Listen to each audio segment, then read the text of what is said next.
My name is Aimee and I have a company that is really, really exciting, and I teach all over the world K-pop classes, I speak at conventions, and I have a radio show, and I have a dance company. So I don't know what to say, but I guess I have a lot of things going on right now.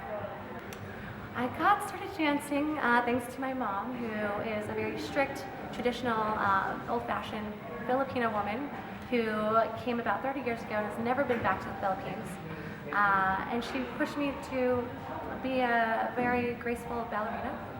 And I actually was introduced to hip hop when I was 17, maybe let's say 14 years old. And I loved it.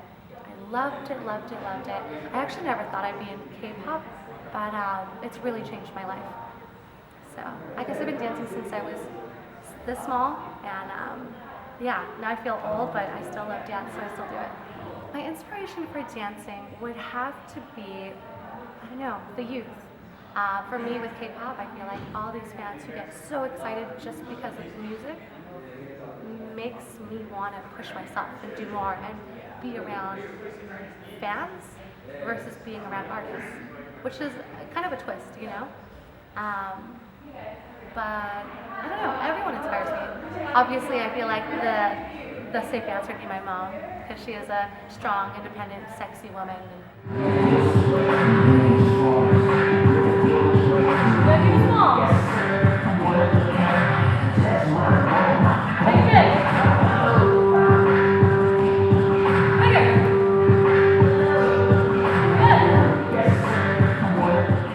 You know, I never ever thought, like, I went to school, I was going to study to become a nurse, you know, and my mom wanted me to become a chemical engineer, and my dad wanted me to become an architect. So dancing was not on my mind, and I moved to LA hating it because Northern California and Southern California has this like little rivalry, and I'm like, no, Hollywood's not for me. And I moved down, and I've been there for 7 years. I ended up crashing an audition, and I booked it, and so my first job was to be in a national commercial for Apple, for iPod Shuffle.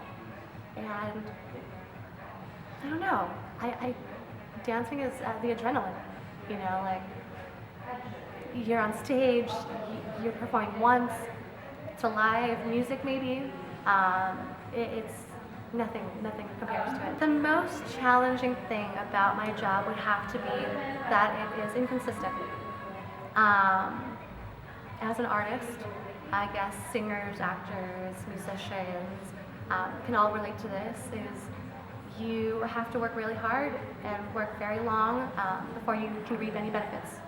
So, and your job doesn't start or stop at one successful achievement. You have to keep going to auditions, you have to keep reaching out to fans. Like for me, if I work with kids, like technology is crazy. I have to keep up to date. Like, I'm so old. I'm like, there's Twitter, there's Instagram. I have to, you know, take care of my website, my Facebook, my YouTube. Like, it's exhausting. So for me, that's challenging to really cater to what people want. And I know, like, you can't please everyone, but it's really fun. I feel like I'm doing growing, personal growing. But it's also the best part, you know? The best part is getting to know where these kids came from and getting to travel and go to new countries and new cities. And if you love what you do, like, it's not work anymore. So I do love that part. I guess it's me, you know, just not motivation in like a cocky way, because that's a little scary, but like to be better than myself.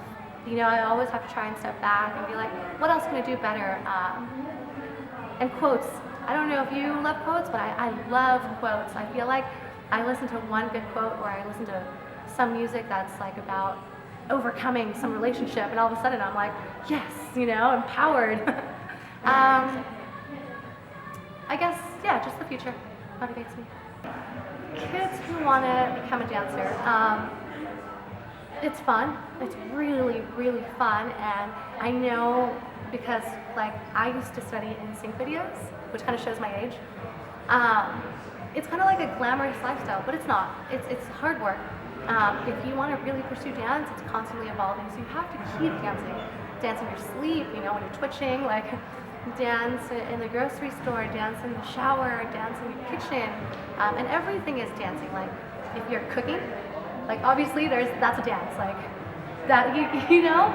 So keep taking dance classes and challenge yourself. If you like to stay in the back, push yourself and stay in the front. If you never go out and perform for other people, perform for other people. If you only love hip hop, go take a ballet class or a ballroom class or a swing class. Everything you learn really makes you a very diverse dancer. I'm Aimee Lee Lucas, and you're watching Side Productions.